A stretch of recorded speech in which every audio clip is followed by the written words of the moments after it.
Welcome to Suman TV. ఈరోజు రాజానగర్ నియోజకవర్గం కోరుకొండ మండలం కోరుకొండ జనసేన పార్టీ కార్యాలయంలో ఈరోజు నూతన సంవత్సరం సందర్భంగా మరి జనసేన తెలుగుదేశం పార్టీ కార్యకర్తలు నాయకులతో ఆత్మీయ కలయిక విందు ఏర్పాటు కూడా జరగడం జరిగింది.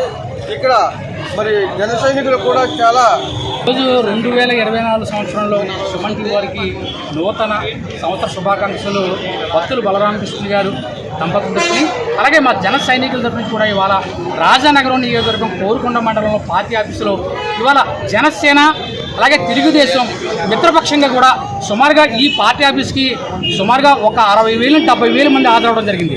ఇది ఇప్పటి నుంచే మన జనసేన ఇక్కడ ప్రపంచంలో తెలుగుదేశం మిత్రపక్షంతో జనసేన రాబోయే రోజుల్లో వైసీపీ ప్రభుత్వాన్ని 50,000 ఓట్ల మెజార్టీతో ఓడించిన ధ్యేయంగా యువత ప్రయాణం చేస్తుంది.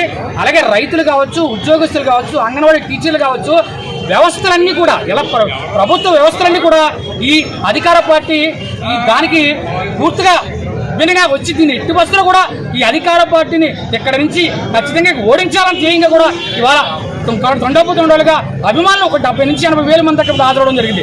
ఇప్పుడు ఈ అన్ని చూస్తుంటే కనుక రోడ్లు ఎక్కడ చూసినా బ్లాక్ అయిపోయినాయి. ఇది రాబోయే రోజు ఇప్పుడు విజయంగా మేము భావిస్తున్నాం. ఖచ్చితంగా ఇది భక్తులు బలరామకృష్ణ గారు ఇవాళ ప్రతి బూత్ స్థాయి నుంచి, గ్రామ స్థాయి నుంచి, నియోజకవర్గ మండల స్థాయి, నియోజకవర్గ స్థాయిలో ఈ పటిష్టత ఈ 2 సంవత్సరాల్లో అది వినిగిరేణులో పటిష్ట చేయడం వల్లే ఇంత గొప్ప ఆదరణ కలిగించింది.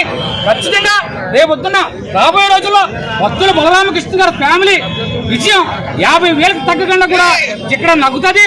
అలాగే ఇక్కడ నుంచి వైసీపీ అధికార పార్టీ ఏమవుతున్నారు జక్కంపూడి రాజా అనే వ్యక్తిని ఓడించి ఇక్కడ నుంచి ఈ నియోజకవర్గం నుంచి గౌరవేయడం ధ్యేయంగా మేము జనసేన ప్రయాణం చేస్తున్నాం. ఖచ్చితంగా రాబోయే రోజుల్లో భక్తులు బలరామకృష్ణ ఫ్యామిలీని అసెంబ్లీకి పంపించే వరకు